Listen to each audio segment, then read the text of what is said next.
Good morning, everyone, and welcome to another episode of A Widow's Journey to Becoming You. This is episode 4.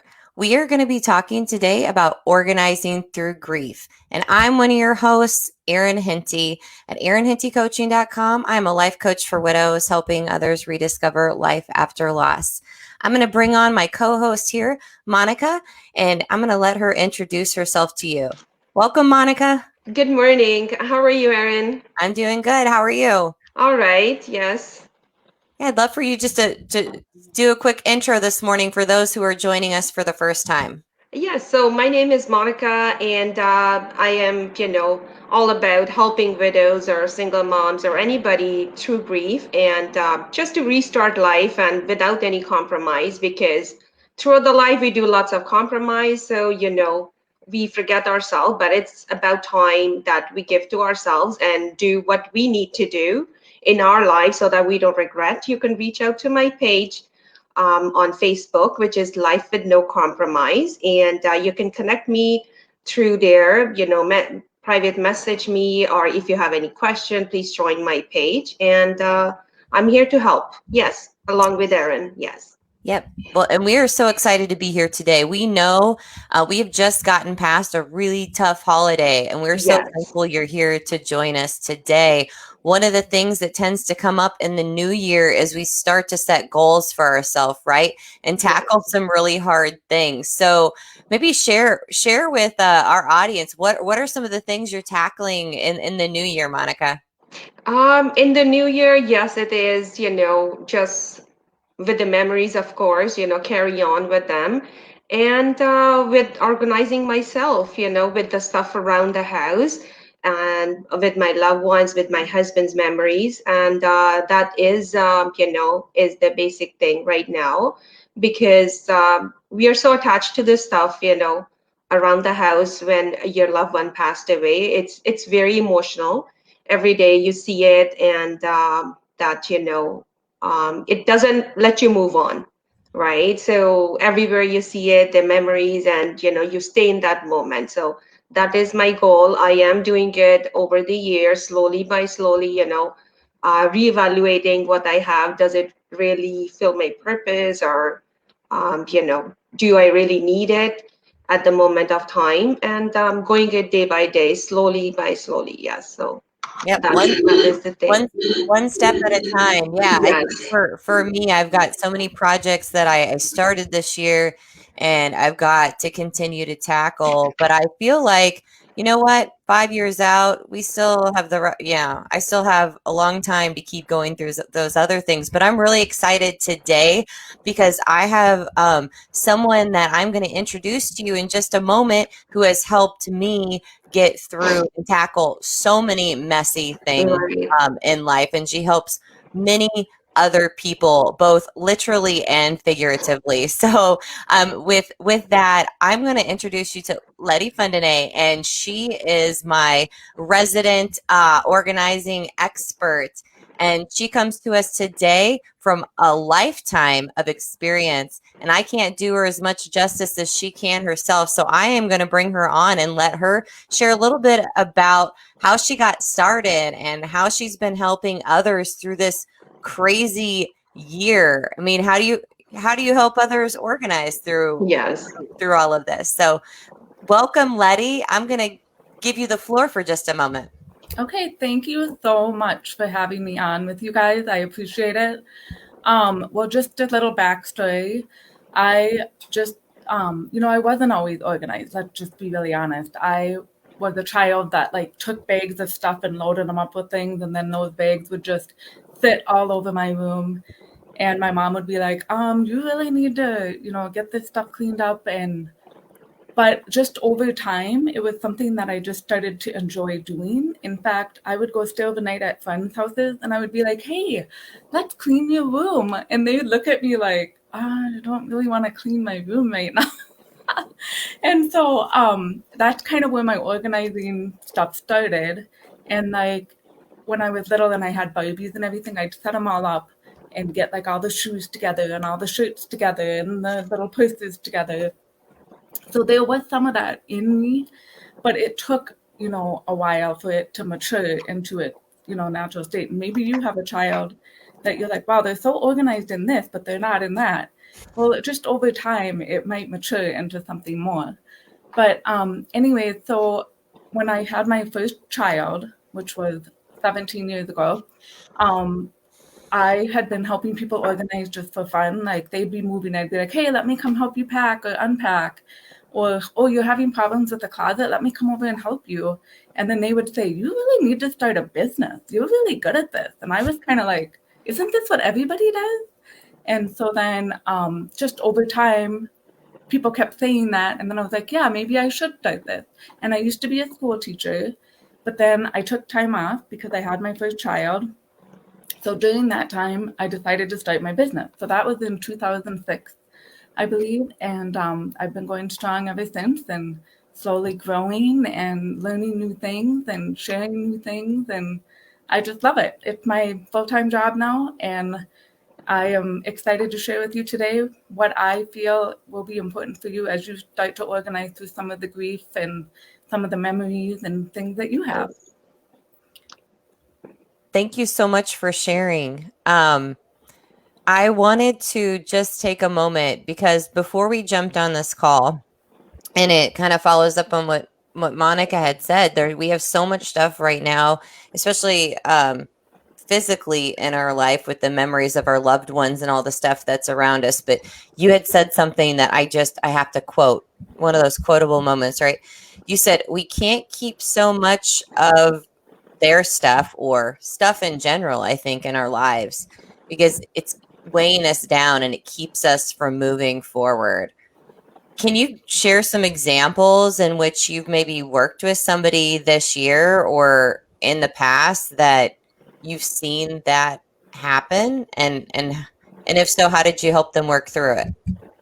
Yeah, so oftentimes I will go and help someone with a project, and then literally within days or weeks, they've started a new project, jump started their business, made a big leap or bound personally in their lives or in their business. And that just makes me feel so good that they were able to get that stuff organized, and now all of a sudden they're enjoying their life again and they're feeling lighter and more free to do the things that they really want to do. Yeah. Yeah. Awesome. And how do you do people, who have lost their loved one, which is very, very, emotional? How do you get them to start? I mean, just to take a first step. And when do you start? Like, do you advise, give them a few years to go through that? How important it is to move faster, so that you can come out from that grief of pain and emotions and all that. Yeah, so I was telling Erin, but as we were chatting before we Right. hopped on, I said, we really, the way that I go about it is I help people get systemized about doing Okay. it, because then I feel like you're in the logic side versus the emotional side. Not that Right. there's anything wrong with emotions. I mean, my goodness, you are totally allowed to have every emotion in the book. You know what I mean? Especially when you're Yes. dealing with the loss of someone. But I think that's where it's helpful if you have someone helping you, is they can kind of help you say, okay, so you have, like, this is just a good example. You have all these flannel shirts from your husband because that's what he wore every day to go to work. And, Yes. they still smell like him. And, it evokes such a strong memory. But what you have to do is go, okay, so then what I would say is something like this. Okay, so you have all these flannel shirts. Then I might pull one out and say, does this shirt alone evoke that memory? Do you need all of these to still have that memory Right. and to still feel connected or whatever? And then we might go through a process of deciding, okay, well, are we going to get rid of the rest of them and keep one favorite? Are we going to keep four, one for each of the kids? Or maybe we want to turn these into, we send them off to someone who quilts and they turn them into throw pillows or a blanket, Right. versus having them just sitting in your closet. And then this way it's more of something that you can enjoy versus something that's just sitting there and you feel like you feel bad because you don't want to get rid of it. Yes. It means something, but yet, so this way just kind of pulling the joy out of it and just downsizing and keeping one thing that evokes the memory. Or maybe, you still have the suit from the wedding. Yes. Well, then I might say something like, well, you have the pictures from the wedding and he's in the suit there. And, having that photo, is that enough for you? Or do you need both? And just kind of work through some of that. So being systematic about it, and then also just kind of coming up with some different unique ideas to still enjoy the memories that you Right. decide to keep. Okay. That's awesome. Yes. Thank you for sharing that. And if I'm just getting started, and I know you've helped me and maybe came in a little bit further on down my own personal journey of organizing through Andy's stuff. If I'm just getting started, how do I know where to start? And I'm just thinking about for myself, it's probably the things that elicit the least amount of pain and grief whenever I touch them. So it's hard to say what that's going to be, I guess, for each individual. But where do you suggest somebody starts if they know they need to do something, but they're just not sure what it is? So I kind of created this Organizing Through Grief workshop. And one of the things that I came up with is the 5 W's of Organizing Through Grief. And so the first thing is who. So it's the who, what, when, where, why of Organizing Through Grief. And so the who is saying, who do I need to be with me? Do I do this by myself? Do I need my kids there? Do I need my mom there? Do I need to hire outside expert help to help me make these decisions and flow through that? And then, do you want me to keep going with these, Anne? Mm-hmm. Yes. Okay. So then the second W is what? Thinking about what questions come to mind when you're going through photos, clothing, and other memorabilia items. And I kind of talked about that already. Like, do you need this to evoke the memory and have the connection that you need with the person that is now passed? Or is it okay to just have the photo of it, or just one of the teacup selection versus all of the teacups that person collected? And then the third one is when. So just kind of picking a date, saying, you know what, I don't feel ready right now, but I think I'll be ready in a month, or I think I'll be ready in 6 months. So just kind of thinking about that, like putting a date out there and being brave and saying, I think I'll be ready at this time. And then get that date on the calendar, schedule it with a friend, schedule it with, whoever you feel like you need to be there. Where are you going to do this? So maybe it's going through photos. Maybe you don't want to do that at home. Maybe you want to go over to a friend's house that night, have a glass of wine, and go through the photos and kind of make some decisions. And then they're there and you can say, look, I have all these great photos of scenery of this camping trip that we went on. Do I need to keep all of these? Or maybe just one? Or, so just, again, having that person there, setting aside the time and deciding, do I do this at home? Do I do this somewhere else? And then I think the last one is why. So like Erin was saying, what we had talked about before, why do I need to do this? Because I think, there's one client that I organized for in particular, and she has had a lot of loss in her life. And so she has lots of things that she has from these different people. And we'll be organizing a cupboard or a drawer or whatnot. And then she'll say, that's from my sister when I was in her wedding. And every time I look at it, it just makes me feel so sad. And then I said, well, do you have other things from your sister that maybe evoke happy memories? And she goes, yes. And I said, well, would you be comfortable maybe getting rid of them and then letting that go? And you have a picture of yourself wearing this in your sister's wedding. And she was like, yes. And then she said, yes, I am comfortable with letting that go.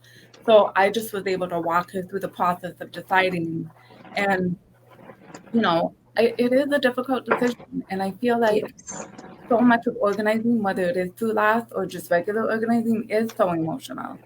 Why didn't we get rid of it? Because for whatever reason, we had some attachment to it. So then kind of having to process through, why am I keeping this? Do I need to keep it? And just asking yourself those questions. What am I going to use it for? Am I ever going to use it? Am I ever actually going to do that? You know, sometimes we keep things because we want to do a project, like I said about the flannel shirts and turning them into throw pillows or something. That's a great idea, but if you're never actually going to do it, you either need to hire someone to do it or you need to maybe let that idea go.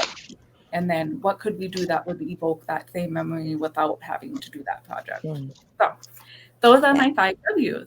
The who, what, when, where, why. And these are, I just have to say, these are so important. I wanted to just share earlier this year. So when COVID started, we were all quarantined here in the US. We had to be inside for a couple weeks, and the thought of staying inside when it was warm weather in Minnesota almost like nearly like hurt so bad. So I was like, I got to get out. So I started coming up with a list of things that I wanted to tackle. And one of the big things, well, the first thing we tackled this year, Letty, was the photos. You did a photo workshop. And for me, I know one day my kids are going to graduate, and I've been thinking a lot about that lately. I mean, my youngest is only in 5th grade, but I've been thinking about that so much. And so I thought, well, when they graduate, there's some certain things that I just want to have done. And so the photos were a big one for me. I remember I created different boxes for each kid, and then one for myself to keep some photos. And then I was able to go through and sort out, okay, this would be an Austin memory, this would be a Lila, this would be a Selena. And then, okay, these are ones that I want to keep myself. And then all the duplicates of everything that or triplicates, I just took and put into a shred bin. And we were able to tackle so much, even using, I think, that same method through even just the photos. And it felt so good to be able to go through it. But I remember when we were sitting in the room, going through those photos, it was sharing the memories. I have to imagine that's a beautiful process that you take people through as well as they're organizing, is letting them just giving them permission to recreate those memories that they once shared with whatever item or picture or thing that they're going through, right? Right. Yeah. No, it is good. For me, my case is different because where we lived, I had to leave the house, so I could only grab few things of my husband and come out because situation wasn't good. I right now I still have for my husband, which I'm going through slowly, is his writing books. My kids have kept each of his book, just to be his memory of his writing and all that. And I kept everything. I mean, even small paper, for last 3 years, which he wrote on it. Remember, it reminded me that he's still here. The moments, that the time he wrote this, what we were doing. So, but in the new year, yes, I am. Every year, I take out few things, through the papers that it doesn't serve me anymore. Why I'm hanging, just reevaluating myself, whatever I brought from the house, and still getting through out of my, memory of emotions. It's still with me, but yes, that's what I'm doing right now. Yep, Yes. and you have to do it in your own time. Yes. And, I think that was great what you said. I got rid of a few things that didn't serve me anymore. Yes. I think that's just a really good statement. Yes.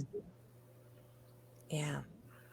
So I'm flashing back to the moment where we were standing in the garage, Letty, after after it got through the photos, then it was getting outside and getting into the garage. And I just want to say, like, for everybody out there who's getting started on a project, you don't have to tackle the whole thing at once. Sometimes it's doing just one part of it and giving yourself space to be able to process and then come back to it. Because I remember after we did our initial round of going through the garage and I mean, clearing out cabinets. I sold a couple of lockers I didn't need anymore. Like, I had done so much and then piled up all the things I was ready to sell, right? And so the idea of like, oh, now I have to sell them. And that then elicits all sorts of emotions too. It's like, oh man, now I've got to take pictures, and now I'm going to have to watch these things walk out the door. I'm like, I'm not sure I'm quite ready for that yet. But I remember you'd followed up with me, and I just had to be able to. I just had to give myself permission to say, you know what, not right now. It's not never. I'm not. It's not that I'm not going to come back and work on these things. But I did one really hard thing this year, and there's nothing telling me that I have to sell everything like this year. So I gave myself permission to come back to it in the spring of next year, which seems like a long time. But I had to give myself permission and space to be able to like be ready to sometimes release that too, right? You're going to put together boxes of your loved ones' belongings. Sometimes you just have to get it together and go. But other times you just need that. You just need that time, and there's nothing wrong with that. It's not that you're going to keep it. But I think that having you, Letty, to be able to follow up with me and be like, okay, are you ready now? Like, this is your goal. This is when you said you're going to do it. Are you ready now? Has been so helpful for me to just as that reminder of what I told myself when I was in those moments going through all of that stuff. Yes, and I just wanted to say just a little thing about my business, because I feel like sometimes it's hard to help people understand that they should hire an organizer, because they're like, oh no, I'm not letting some stranger come into my house and judge my organizing and my cleaning skills. Well, I can't speak for every organizer, but I know for myself that I am non-judgmental.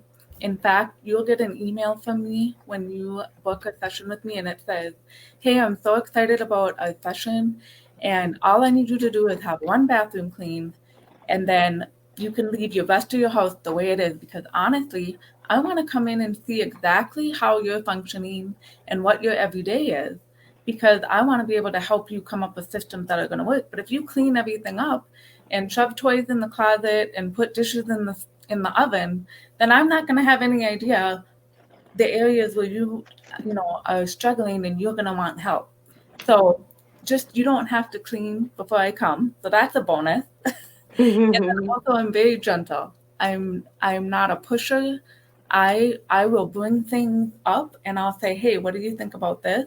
But it's ultimately up to you what you decide you want to keep, what you decide you want to let go of, and how you want to let go of it. And so I'm just there to kind of help you process, make the decision, and make it easier. And I do a lot of the grunt work. So I'm not afraid to go up and down the stairs and haul the bins down. And also, I take away donations for you, and I can send you the receipt for the donations if you need that for tax purposes.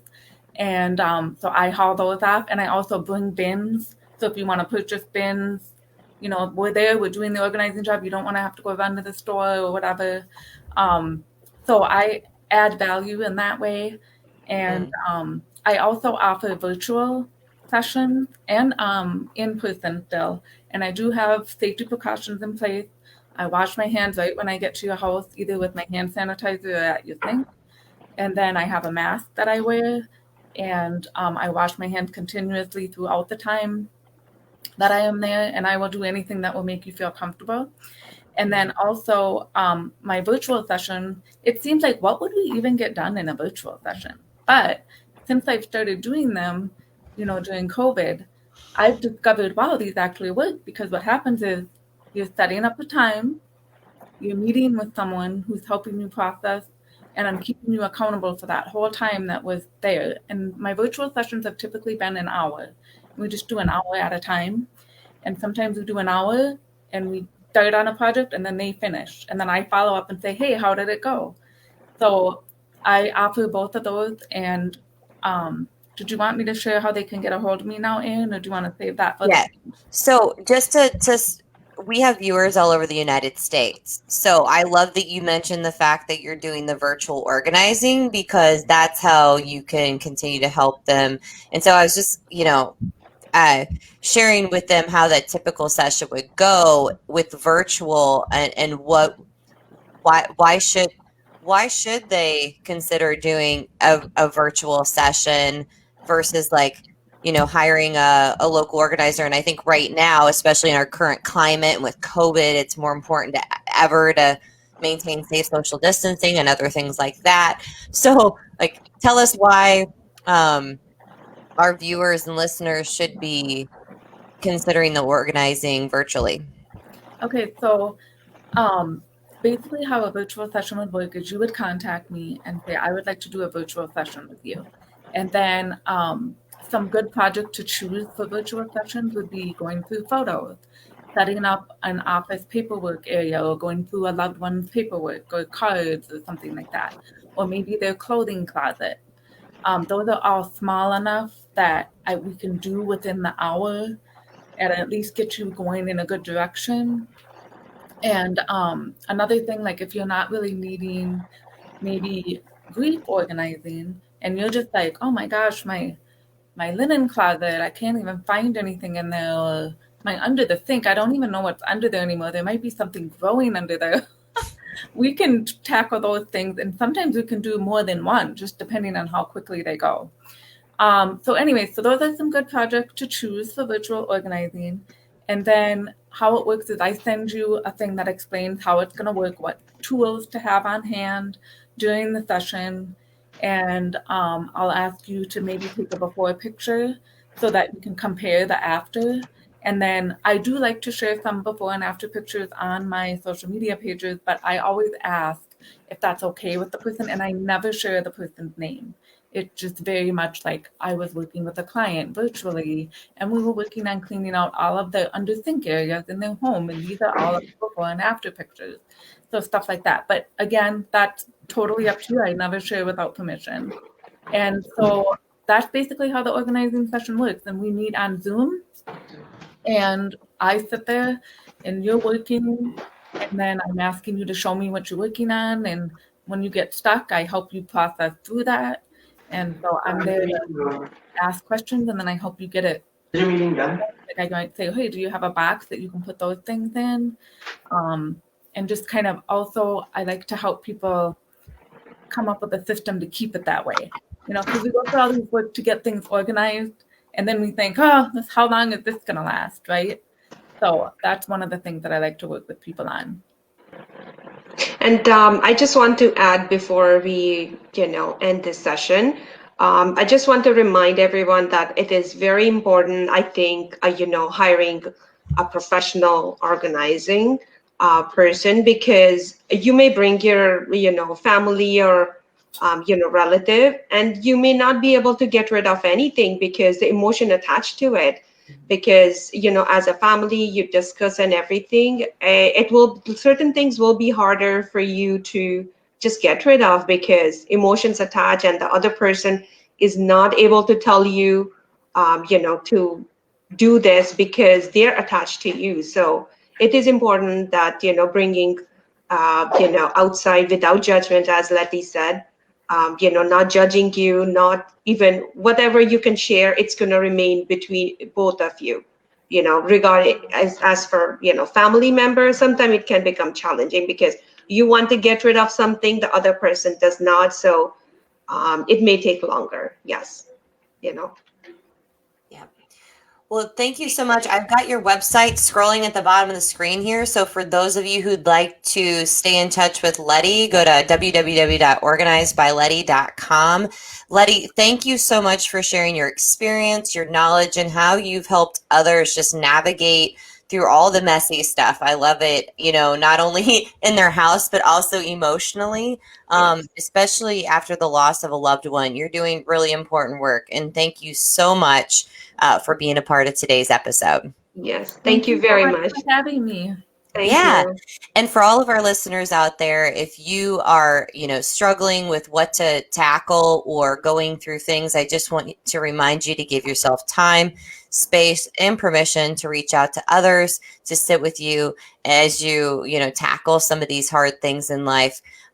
Don't forget that you are on this journey, and it just takes one step at a time to tackle all those things that come up through this life after loss. So I just want to wish you a happy new year, because we won't see you till next year.